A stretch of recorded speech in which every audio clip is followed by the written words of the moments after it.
Before we begin, I'd like to warn people that the following interview contains profanity. If this kind of thing offends you, then turn away now. Hello, my name is Jambareeqi. I'm a third-year animation student, and joining me for an interview is Gigguk, an internet critic who's known for his humorous reviews of anime series in a web series titled The Anime Zone. He's also a host on the podcast series Pod Taco, an editor of AMVs, and the creator of the parody dub series Ava Abridged. Thank you for joining me, Mr. Gigguk. That's fine. You can call me Gig. No one actually calls me Gigguk in real life, so yeah, just call me Gig. So where did the name come from? Well, it is because well, as you know, I'm Asian. My ethnicity is Thai, and my Thai nickname is Gig, right? And from that, I get quite a lot of other nicknames, and just one of the nicknames happened to be Gigguk, and so I don't know. It's just one of those things where you started using it as an internet handle like early on in your life, and then I just sort of used it for everything. And then when I signed up to YouTube, I had no idea I was going to be doing this, but I signed up with the name Gigguk because that's what I did for everything else. Now, according to your Twitter, you're from Brighton in southern England. What do you think of your hometown? Oh, I love Brighton. Brighton's such a cool city. I mean, I was born and bred in Brighton, so I've been living here for about like 20 years now, apart from the years that I was away in university.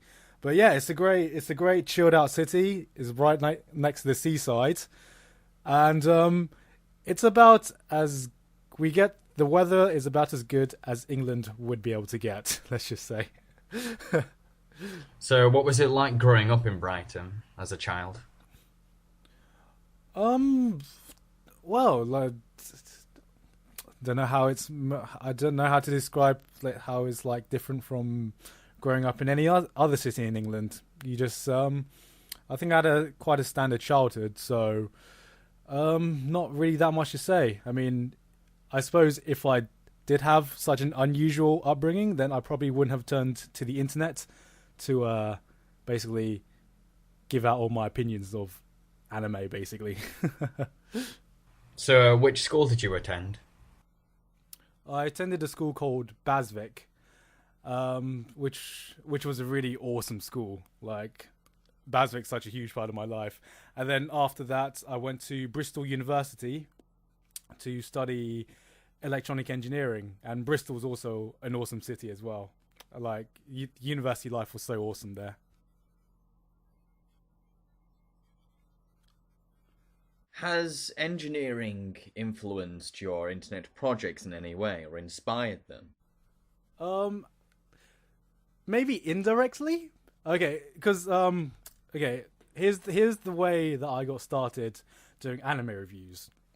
So I had a maths exam, as us Asians do, and then I really couldn't be bothered to revise for it, and then I was looking through YouTube for like anime reviews, and there was just basically these kids just talking about Naruto and Bleach and blah blah blah, and I was just like, yeah, I can do something like that. I can make it a little bit better, and so like I literally scripted and recorded and edited my first review in a single night to procrastinate from revising for my maths exam. So yeah, maybe it influenced me in that sense, but it never directly influenced my projects because it's always been like a side hobby for me. So, what is it about anime that appeals to you personally? Well, I guess I don't know. I've always had a draw to anime ever since I was a child. Like, I grew up with Dragon Ball Z and Pokemon, and back then I was like subconsciously drawn to them, but I didn't know that they were anime. I just knew, I just saw this art style, and I was like, I like this art style for some reason. And then as I grew older, I figured out that it was anime that I was watching, and it had these certain tropes and these storytelling, these types of storytelling that just really appealed to me. And it's quite different from from the way the West tell their stories, but it just sort of appealed to me as a person. I don't know how to explain it without going into really, really great depth, but I'll just leave it at that for now. If you were to define what makes a really great anime, what would you say are the key things to making it so impressive?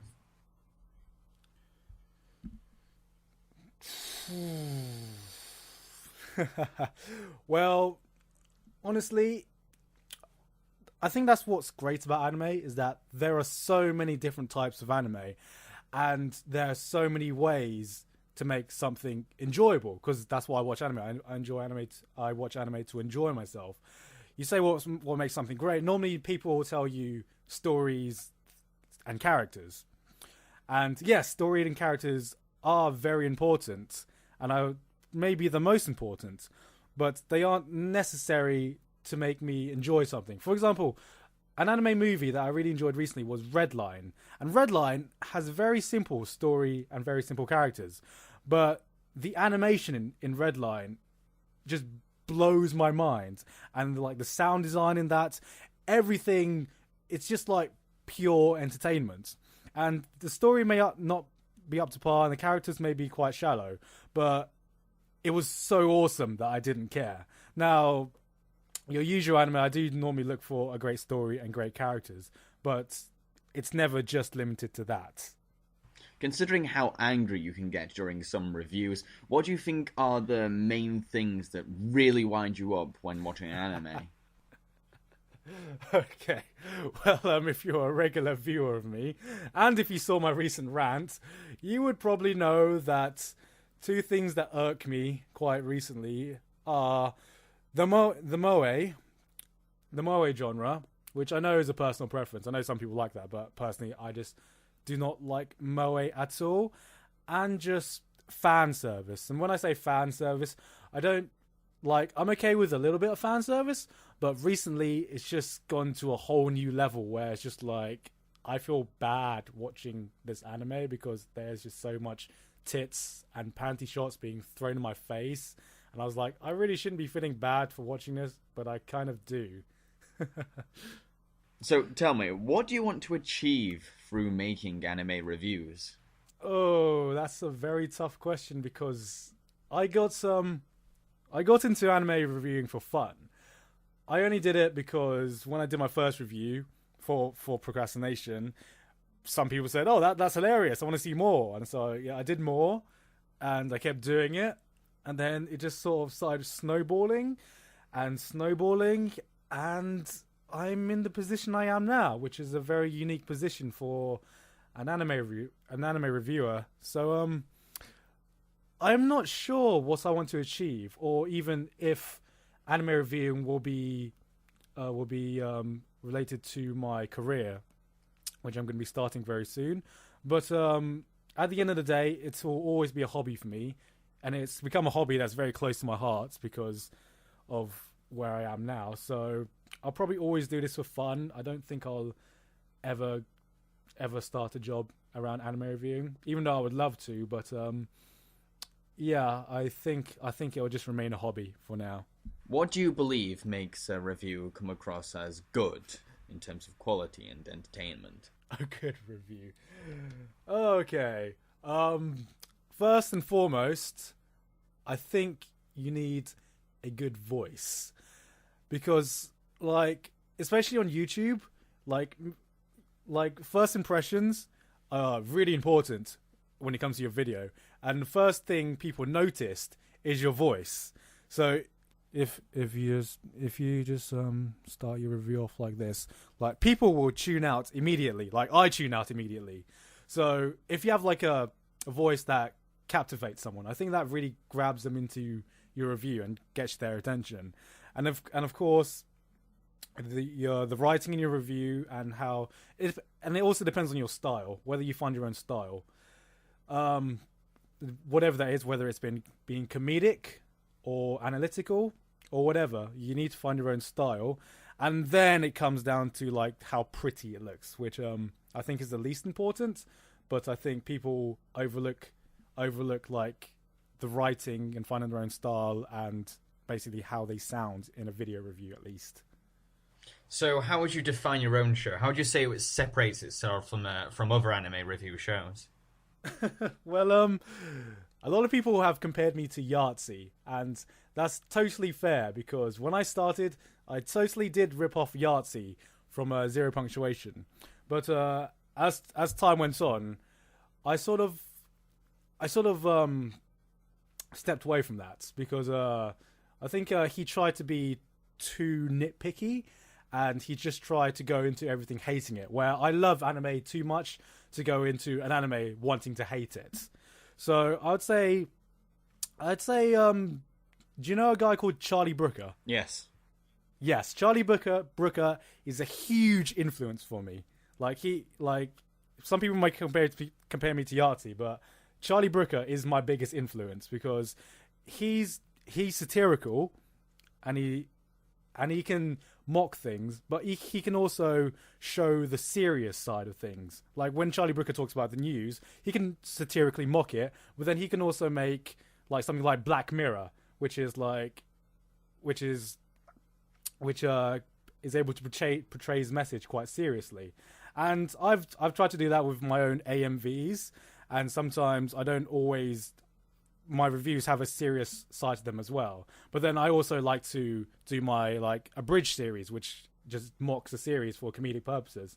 So I like to do a mix between having a message to send and just making people laugh and entertaining them. Would you say that comedy is a difficult process? It's hard to define comedy because the way I write my comedy is that I never actually sit down and just go, okay, I'm going to make something funny. There, I just wrote a joke. It's more of things happen, and then I was like, oh, that'll be quite a funny joke, or this situation was funny in real life. Maybe I can do something like that in my parody series. And maybe I'm not so natural to comedy as other people, which is why my release schedule is quite slow at times, because I basically make a video when inspiration hits me. So I'd say, yeah, comedy is quite difficult to write, especially if you're not natural. And if you try and force comedy, it's only going to end up badly. So yeah, I'd say comedy is quite hard to write. Yeah. Now, I've noticed that you have an impressive writing style. How or where did you gain your writing skills? Okay, can I ask you a question first? Why do you think I have an impressive writing style? I think it's your use of language and Right. the way you get across your opinions and the way you use your English. Okay, well that's very interesting, because my English teacher told me in school that I was pretty shit at writing. So it's interesting you say that because yeah, I've never thought of writing as one of my strong points ever in my life, and it was like I said, I only did this for fun. So I thought I was just a random geezer just writing crap basically. So I would say the way I get my opinion, of course, is if I was trying to convince myself to watch a series, or if I was basically, I feel like when I'm writing, I feel like I'm trying to convince myself or send a message to myself. And I was like, okay, if I know nothing and I was trying to convince myself, what would I say to try and convince me, basically? And that's basically the process I use when I'm writing. I didn't take English in A level. I stopped it in GCSE, so I don't have any formal writing techniques or skills or whatever. I guess I just do it what I think it should sound like naturally to me, basically. But thank you for that compliment, because no one's ever told me that before.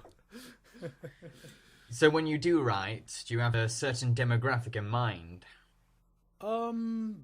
No. Like I said, I guess my demographic is me, because when I write, when I write, I try to either convince myself or make myself laugh. like I don't think I'm a professional, because I don't really aim towards anyone. Like, I'm here to have a good time, so I'm here to either convince myself or I'm here to make jokes that I would laugh at personally. So would you say that your audience is essentially someone like you? Yeah, well, I guess so. Someone like me. I would love to find. I guess no. I guess because the reason I turned to the internet was because I didn't know any anime fans in real life. So, and I had all these things that I wanted to tell people about anime, but I had no one to tell it to. So that's kind of why I turned to the internet. That's why, like, I was hoping to, like, maybe find some people who had the same interests as me and the same series as me, and then it just sort of turned into this, which I wasn't expecting. So I guess, yeah, my demographic would be people like me, but that might be because I never thought about my demographic to begin with. Now, you have an out of 10 rating scale. What factors help you decide on a rating? Okay, well, it's something I thought about a lot, because a lot of people ask you to be as objective as you can in a review. And as for someone who's been reviewing for 4 years now, I think it is impossible to be completely objective in your review. So what I try to do is, I think my rating system compares series of a similar genre to it. There's no, like, set formula I use to get my score. I, like, say, okay, so let's say something like Cowboy Bebop would be the top of its scale, and it's very Western influenced, it's very episodic, and it's very stylized. So any show that sort of fits in that category, I would compare it to Cowboy Bebop, which is, like, at the top of that type of show. And maybe that I do similar things when it's a shonen show, a moe show, or whatever. Like, I sort of have this scale this own scale in my head of, okay, so this show fits within around this range in that genre, so that's a score it gets. And it's not a scientific process, and yes, it is subjective, but I've kind of sort of embraced the subjective side of reviewing, because it is completely impossible to be completely objective. So that's why I kind of just say, yeah, I'm quite subjective, but, you know, it's an opinion, and that's, in the end, that's what every review is. Like, like, my philosophy is, a good reviewer would be able to tell you if they liked a series or not, but a great reviewer will be able to tell the person who's watching the video whether they will like the series or not, regardless of what the reviewer thought of the series. Now, what advice would you give to someone who wants to start reviewing anime themselves? Well, I did make an entire video telling everyone the basics of what they should do and what they shouldn't do. I would say first watch that video for the technical stuff. But I would say just do it. Because it takes. I didn't start off this good. In fact, I can't even look at my first few reviews because I think they're absolute crap. But it just takes time and patience, and the more you do it, the more you'll get used to it, and only do it if you enjoy it. Like, I'd say the biggest draw with my own videos is that I'm always passionate about whatever I'm talking about.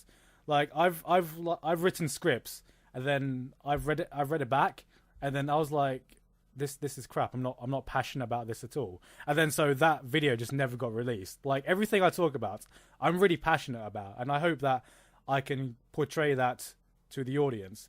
So only do it if you're passionate about it, because if you're not, then it's going to come off to the audience, and that can only end badly. Now, you're also the creator, writer, editor, director of Either Abridged. Would you say that comedy dubbing is a difficult process? It isn't a difficult process.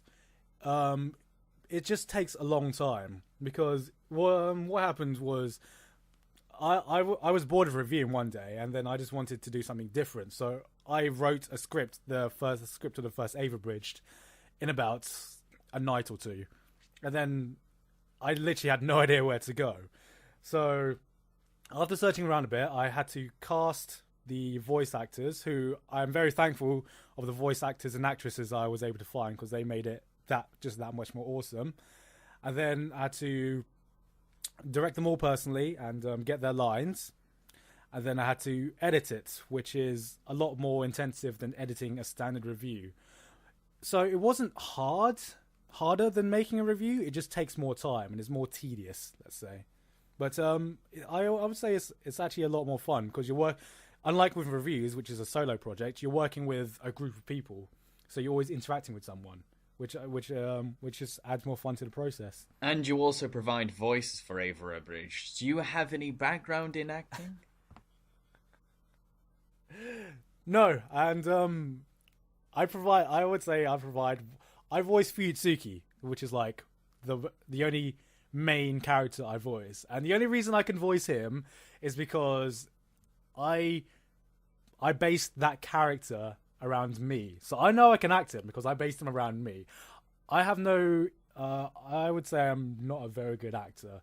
I was never a very good actor, and so basically if I voice act in something, it's only if I know I can act that role, because I don't really have much confidence in my own acting. So yeah, I have no background in acting. You also edit anime music videos. These AMVs create a sense of tone and theme through your choice of edits. What is your intention behind these AMVs? Ooh, good question. I guess with my reviews and my Averbridged series, it's always quite light-hearted and fun. But I want to do something a bit more serious, and something that actually affects people. Like I would say, if I was to describe my AMVs in one word that I try to portray, I would like to think that they're powerful, because I've seen I've seen a lot of AMVs who are made by editors that are 10 times better than me. Like, they have effects up the arse that I could never replicate or even touch. But what I was trying to do with my AMVs was, like, convey an emotion, like, actually affect the person watching, and not in a way of, oh, that looks cool, this looks cool. Like, the editing in my AMVs is actually quite basic, but I always try to set a tone and a message to send, because I wanted it to stand out from your usual AMV that you just watch and then you forget about 10 seconds later. I wanted to actually leave a lasting impression on the viewer, which I hope I achieved. Now, I'm certain that some people listening are interested in the technical aspect of Gigguk's work. So tell me, what software do you use to edit with? Okay, well, at the moment I use Sony Vegas Pro 12, but I'm recently learning to use Adobe Premiere and After Effects, just so I can make it look a little bit more pretty. And what do you think of the editing process? Tedious. I'm not a big fan of editing myself, but yes, it's got to be done. I mean, I think I like to think editing. I might get shit for this, but I don't think editing there's talent in editing. I think editing is a skill. It's a skill that you learn, because at the end, Sony Vegas and After Effects and all that are just tools, and how skillful you are using those tools is basically about how much time you want to put into learning it. I think the real talent is basically having a vision that you want to be able to put on screen, basically, or something along those lines. And what model of microphone do you use to record your audio commentary? I use a Samsung C01U condenser microphone, and I record using Audacity. Would you recommend this model to anyone else? Yes. I have suggested this model to other people, and it's quite reasonably priced for a condenser microphone. I think I got mine for about £50, or maybe it was £40, and like it gives me a pretty good sound quality because I'm no professional, but it gives a very decent sound quality for what you're paying. I mean, it's much better than the Logitech USB microphone I started off with, and I'm very happy with it. So yeah, I would recommend it. How would you describe your relationship with your fan base? Interesting, because I've never met most of my fan base yet. I like to think, I'm not sure because I haven't been to any cons or gone to any or haven't had any panels, so I haven't had a chance to meet my fan base, if you know what I mean.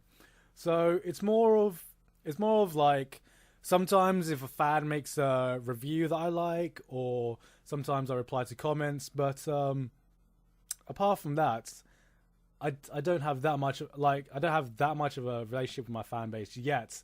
I'm hoping to change that in the future, but yeah, at the moment it's more just me talking to a screen at the moment.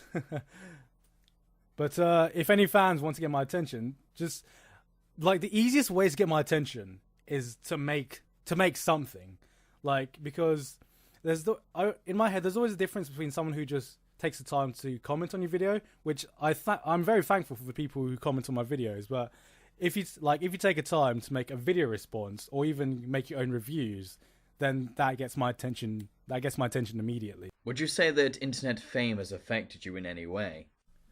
I would say, do I have internet fame?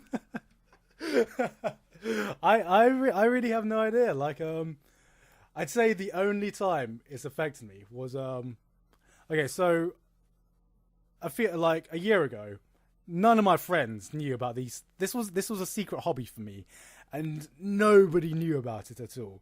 And the only time I got recognized was I was at this club once, and we're just everyone was just in the smoking area, and then this random guy just looks up and points to me and goes, "You're that guy from YouTube." And there was just this awkward moment where all my group of friends looked at him, and then it looked at me, and I just didn't know what to say, so I just froze up, and then I just pretended that he got the wrong person or something, even though I knew that he recognized me from YouTube. But yeah, now all my friends know. But I wouldn't say I have internet fame yet, because, or maybe I've not taken advantage of it, because yeah, I haven't really been recognized at all. So I just feel like a normal guy, to be honest. I've noticed that you're very active when responding to comments on your videos. In fact, you seem confident about responding to them. So my next question is this. What's the weirdest or scariest comment you've had on one of your videos? Okay. I'm not sure about the weirdest, or because if it's weird, I probably just blank it out, or if it's most of the worst comments I get are just those that disagree with me or flame me for just random reasons. I think if you really want to go through a very weird conversation, I vaguely remember being discussed on 4chan a few times, and and I do not even know where to begin with that, because that was just a whole mess of comments. And I will say that it was not pretty, but I didn't take it personally. What do you think is the best way to respond to scary or weird comments without giving the wrong impression to the rest of your fan base? Well, I like to think when I confront idiots, it might make me sound like a twat, but I just am really sarcastic to them, and I guess that's my only way. I either am overly sarcastic, or I just let them think that yeah, they've won or they're right, even though it's painfully obvious that they're just not. But part of the reason why I love my fan base so much is that I hardly ever have to defend myself. If there's a bad comment against me, before I even get a chance to respond, 10 people have already responded to him saying what I wanted to say anyway. So it's rare that I get a comment that I have to respond, because someone is normally like saying something I wanted to anyway to the guy. So sometimes I don't even have to say anything at all, which is quite awesome. Do you value constructive criticism? Yes, I value constructive criticism very much. Like I've like my style has changed quite a lot from when I was beginning, and a lot of that has been part of that has been due to constructive criticism, part of that has been due to self-criticism. But I always listen to constructive criticism. That's a big thing for me. Yes, my show is always evolving. Like, even comparing my reviews now to the ones I made like even a year ago, I'd say they're a lot better now. Like, even my voice is different from a year ago. So, and like I said, I'm always changing, I'm always evolving, because the thing that, like, going back to the Yahtzee comparison, the thing that I didn't like about Yahtzee was that he's been doing this for even longer than me, and I don't think his style has changed one bit since he started. And I don't want to be like that. I don't want people to get bored of me because I'm doing the same thing over and over and over again. So I'm always trying something new. That's why I make rants, and that's why I make Averbridge, and that's why I made AMVs, because I didn't just want to be the dancing monkey that did the same thing over and over. I always want to be changing and trying something new. What kind of hobbies do you have outside the internet? I'm an avid guitar player. I used to be the lead guitarist in a band. Unfortunately, we've broken up now, but I still keep my guitar as a very close companion to me. And obviously, I enjoy hanging out with my friends a lot. And usual social stuff, which if you're going to university, I'm sure you know about. Have you thought about bringing in your guitar talent into your internet projects by any chance? I've considered it, maybe. I'll just leave it at that. Don't be surprised if you guys ever see my guitar in a future video, and I'll leave it at that. Have you ever wanted to make your own anime series or volumes of manga? I would love to, but I have no artistic skills whatsoever. Like, I can't draw at all, so that leaves any animation thing out. So I have a love for animation, but I just can't do it personally. That's why I talk about it, because I love it. But if I could, I would, but unfortunately I don't have the skills personally.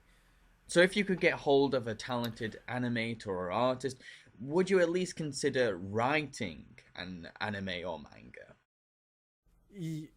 Yes. I was about to say maybe I am fond of writing, because the closest thing I've ever got to anything is doing the abridged parody, which is like, okay, I've got all my panels, I can write whatever I want, and I can have the voice actors do whatever I want, and that's the closest thing I've got so far. So yeah, I would love to write and possibly direct, but that's like a dream at the moment. So do you also admire live action? Yeah. Definitely. I love live action movies as well. Because I think one of the things I do with anime is that a lot of anime reviewers just compare anime with other anime, whereas I see anime as just another form of storytelling. Like, when I talk about the anime, I don't just praise it because it's good compared to other anime. I compare it to like live action films and TV series that I've seen that are similar to it as well. I don't just limit my genre to anime. Let me ask you this. What do you think is your favourite anime that you've ever seen? Honestly, I have the ones that's a very difficult question for me, because I have personal favourites and I have things that I think are amazing. Like, technically amazing, I think are Fate Zero and Kara no Kyokai. and Madoka Magica and stuff like that, because I think they're really well written, they look amazing, and they're just all rounders. As for personal favorites, I have this undying love for Beck, just because it's a musical anime, and it's about a guy who learns the guitar and gets himself in a band, and it's just like this personal attachment because I can relate to it so much. Worst anime you've ever seen? A tie between School Days, just because I hate that, or just like some crappy ecchi fan service show that has no meaning to exist except to show off tits and ass. Are there any anime series that you personally refuse to review due to its content? There are anime series that I refuse to review, and those are called hentai, because I'm not going to review hentai out of principle.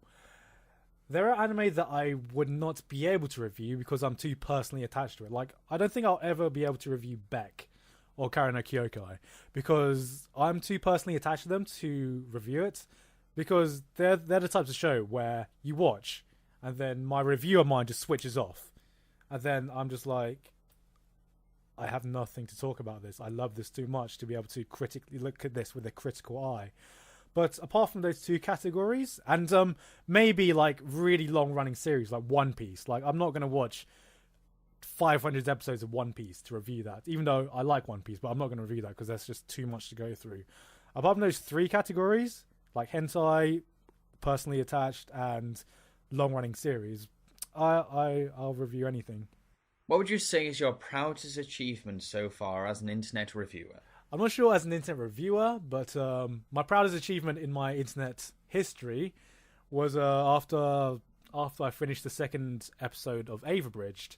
Spike Spencer and Amanda Wynn Lee, who voices Shinji and Rei in the original series, they actually praised Averbridged, and I contacted Spike Spencer, and he was like, "Yeah, that was really good," and I just had this moment where I fangasmed so hard, and I was just like, "Oh my god!" Like it was just this moment where you just became a total fanboy for a second, and like I just didn't know what to say, and I was just thinking to myself, "Okay, I have now reached the peak of my anime career, of my internet career. I don't know, it's all going to go downhill from here." And is there anything in the future you'd like to achieve? I would love to go to cons and meet my fans and host my own panels. That looks like a lot of fun.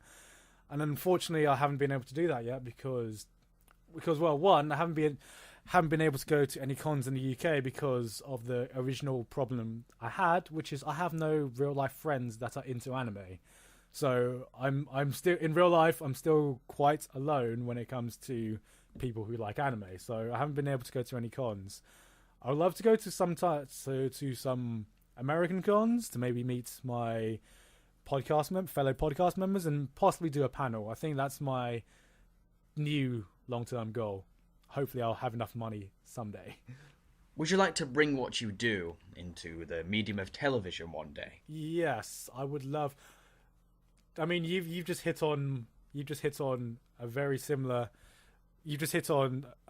topic to what I'm going to talk about in my next rant, which is for anyone listening, it's going to be how to make anime more mainstream in the West, basically. And one of the big things that they need, if we're talking about right now, is television. And I would love to bring more anime into television. Well, Gigguk, thank you for taking the time to talk to me. No, it was a pleasure. You gave some great answers. Thank you. I hope I didn't bore anyone to death, because when I start talking, I talk excessively. Excessively. I can't pronounce anything either. I hope that you all enjoyed listening to this interview. I personally believe that Gigguk is a talented, honest, and intelligent internet personality. You can check out his work by going to www.youtube.com/Gigguk. To hear or watch my own work, then head to Jambareeqi.com or click on my YouTube page. I provide animation reviews, celebrity interviews, blogs, sketches, and many other fun videos. Thank you for listening. Goodbye.